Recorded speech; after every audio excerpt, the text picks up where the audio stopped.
بانی P T I کی جانب سے بھی ایک تفصیلی ٹویٹ کر دیا گیا ہے جس میں انہوں نے وجوہات بتا دی ہیں اور انہوں نے کلیئر کر دیا ہے سر کہ مذاکرات روک رہے ہیں۔ اس میں دیکھیں انہوں نے تو اس میں جو یعنی عذر جو ہے پیش کیا ہے وہ تو یہ صاحبزادہ حامد رضا کے گھر اور مدرسے پر کچھ چھاپا پڑا ہے، جی ہاں، اس کی مذمت کی ہے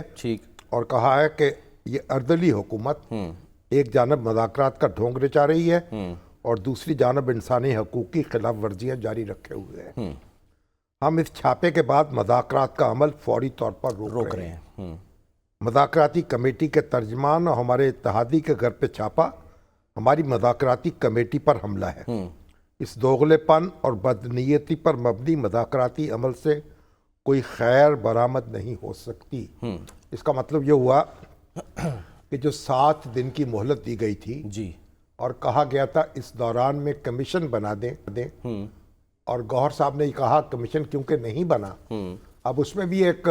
مغالطہ ہو گیا۔ ورکنگ ڈیز اعلامیہ جاری ہوا تھا وہ 7 ورکنگ ڈیز کا ہوا تھا، جی ہاں، اس میں ورکنگ ڈیز لکھا ہوا ہے اور اتفاق کیا تھا پی ٹی آئی نے، ہاں اتفاق سے ایک اعلامیہ جاری ہوا نا۔ اب ورکنگ ڈیز جو ہیں وہ کہتے ہیں کہ مکمل ہوں گے 28 تاریخ کو، جی ہاں، کیونکہ چھٹیاں جو آ جائیں گی ان کا شمار نہیں ہوگا، مگر انہوں نے اب 7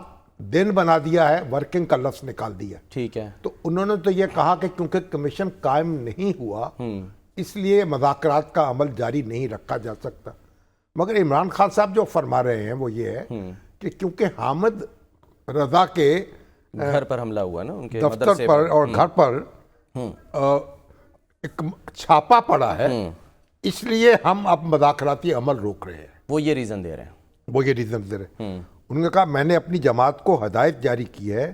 کہ تمام سیاسی جماعتوں کو قانون کی حکمرانی، جمہوریت کی بقا،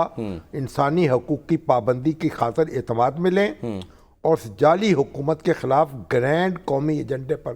ہم کام کر رہے ہیں، اور پاکستان میں ہر جانب عدم استحکام کے ڈیرے ہیں۔ اس کے بعد انہوں نے بلوچستان کا ذکر کیا ہے، کہا کہ بلوچ گمشدہ افراد کا مسئلہ بہت سنجیدہ ہے، مہرنگ بلوچ کے ساتھ اپنی آواز ملائی ہے، اور کہا ہے کہ اب یہی حال پورے ملک کا ہے، تحریک انصاف کے کئی کارکنان لاپتہ ہیں اور اس مسئلے میں بھی ہم ان کے ساتھ کھڑے ہیں، اپنے لاپتہ کارکنان کے ساتھ، اور عالمی انسانی حقوقوں کی تنظیموں کے سامنے بھی اس معاملے کو رکھیں گے۔ آگے وہ کہہ رہے ہیں سر کہ بلوچستان سمیت ملک بھر میں جب تک ایک عوامی اعتماد کی حامل نئی حکومت نہیں لائی جاتی اس وقت تک استحکام نہیں ہوگا۔ تو انہوں نے کہا کہ میں اسٹیبلشمنٹ سے اپنی ذات کی خاطر نہیں مانگتا، میں ان سے بات کروں گا تو وہ صرف ملک اور قوم کی بہتری کے لیے ہوگی، اصل کنٹرول ان کے ہاتھ میں ہے، باقی سب کٹ پتلیاں ہیں جو اشاروں کی منتظر رہتی ہیں۔ اور پھر آگے ایک بڑی دلچسپ مطالبہ کر رہے ہیں آگے، انہوں نے کہا کمیشن بنایا جائے۔ اب وہ اسلام آباد ہائی کورٹ کے 3 سینئر ترین ججوں پر مشتمل ہو یا سپریم کورٹ، یہ بیرسٹر گوہر صاحب بھی بتا گئے اور اس میں اب یہ کہ انہوں نے تبدیلی کی اپنے مطالبے میں کہ اب اسلام آباد ہائی کورٹ کے 3 سینئر جج ہیں ان پر بھی کمیشن ان کو منظور ہے۔ یہ سر ایک اور تبدیلی ہوگی نا، پہلے تو وہ کہتے تھے کہ جی سینئر موسٹ یعنی کہ جو ججز ہیں وہ ہوں، پھر انہوں نے کہا کہ نہیں، یعنی کہ 3 ججز ہوں سپریم کورٹ کے، اور اب جو ہیں وہ کہہ رہے ہیں کہ 3 ہائی کورٹ کے جو ہیں وہ بھی ججز ہو سکتے ہیں۔ سپریم کورٹ یا اسلام آباد ہائی کورٹ کے 3 سینئر ترین جج، تو اس کا مطلب ہے سپریم کورٹ کے بھی 3 سینئر جج یا اسلام آباد ہائی کورٹ کے 3 سینئر جج۔ اس کے بغیر ہمیں کوئی کمیشن بھی قبول نہیں ہوگا، اور بددیانت افراد کبھی نیوٹرل امپائرز کی حمایت نہیں کرتے۔ پھر انہوں نے کہا ہے کہ حکومت اور اسٹیبلشمنٹ نے خود ہی 9 مئی کے فالس فلیگ اور 26 نومبر کے قتل عام میں کا معاملہ کیا ہے، وہ اس میں ملوث ہیں۔ 9 مئی کو انہوں نے خود ہی چوکیوں سے فوج پولیس کو غائب کیا، خود آگ لگائی، خود سی سی ٹی وی فوٹیج غائب کر کے الزام بے گناہ سیاسی کارکنوں پر ڈال دیا، اور 26 نومبر کو بھی ہمارے لوگوں کو شہید اور زخمی کیا اور ہمیں دہشت گرد قرار دیا گیا۔ کم از کم 14 لوگوں کو شہید کیا گیا، کئی افراد زخمی اور گمشدہ ہیں، ہزاروں لوگوں کو بے گناہ جیلوں میں ڈال دیا گیا، جو جیلوں سے باہر ہیں وہ ضمانت کے لیے کبھی ایک عدالت کبھی دوسری عدالت کے چکر کاٹ رہے ہیں مگر ان کی سنوائی نہیں ہو رہی. ٹھیک. کہتے ہیں ملک ریاض صاحب نے یہ بیان دیا ہے کہ اگر وہ اپنا منہ کھولیں گے تو بہت سے لوگوں کو شرمندگی کا سامنا کرنا پڑے گا. میں ان سے درخواست کرتا ہوں کہ بتائیں پچھلے 30 سال میں کون کون سے جج, جرنیل اور سیاستدان جو ہیں انہوں نے ان سے مالی فائدے حاصل کیے ہیں, اور تاکہ قوم کو معلوم ہو سکے ان کے چہرے جو ہیں. اور سب جو آج بوگس القادر کیس, ٹرسٹ کیس پر تنقید کر رہے ہیں, معلوم ہو ان کے کتنے وہ دودھ کے دھلے ہیں. بانی پی ٹی آئی کہہ رہے ہیں. اچھا آخری سر یہ جو پیراگراف ہے, پاکستانیوں کو کہا ہے کہ تفصیلات زر نہ بھیجیں, تفصیلات زر بھیجنا اپنے ہاتھ خون سے رنگنے کے مترادف ہے. یہ حکومت اپنی شہریوں کے قتل عام میں ملوث ہے, لہٰذا ان کو تفصیلات زر بھیجنے کا سختی سے بائیکاٹ کریں. یہ کہہ رہے ہیں کہ یہ گفتگو جو ہے, تفصیلی ٹویٹ جو ہے وہ بانی پی ٹی آئی نے جاری کیا گیا, ان کی گفتگو پر مشتمل ہے جو انہوں نے وکالت سے کی ہے. اب یہ جو صورتحال کا نقشہ کھینچا ہے, جب انہوں نے مذاکرات کا آغاز کیا تھا اور خود ایک کمیٹی بنائی تھی, جی ہاں, اور پہل کی تھی اس میں, اس کے جواب میں پھر حکومت نے بھی کمیٹی بنائی. بالکل. ایاز صادق صاحب کو انہوں نے بیچ میں ڈالا,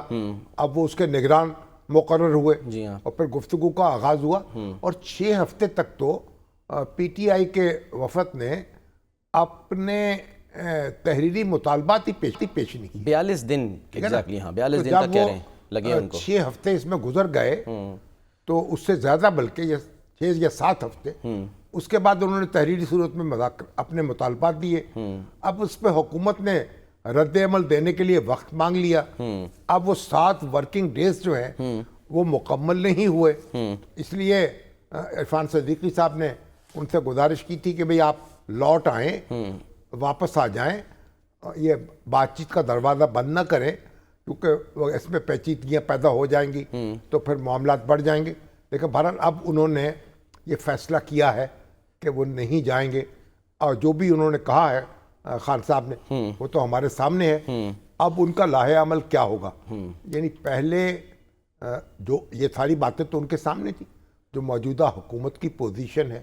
وہ بھی ان کے سامنے تھی, بالکل, جو بات ہی نہیں کرنا چاہتے تھے پہلے تو, جو ان کی رائے تھی وہ بھی ہمیں معلوم تھی. اس کے بعد بلوچستان کا معاملہ ہے, 9 مئی کا معاملہ ہے, یہ ساری چیزیں تو 26 نومبر کے واقعات ہیں, یہ سب ان کے سامنے تھی. اس کے باوجود جب مذاکرات کا آغاز کیا گیا تو اب اس کو کسی نہ کسی تو منطقی انجام پر پہنچنا چاہیے تھا. کہ بہرحال اب وہ کہتے ہیں کہ نہیں ہے, اب ملک ریاض صاحب کوئی تفصیل بیان کر دیں, چلیے وہ بھی بیان کر دیں تو کوئی اچھی بات ہے. سر عرفان صدیقی صاحب کہہ رہے ہیں کہ ان 7 دنوں میں ایسا کیا ہوا, یعنی بڑا مزہ ہو تمام چہرے اگر کوئی بے نقاب کر دے. اچھا, بہرحال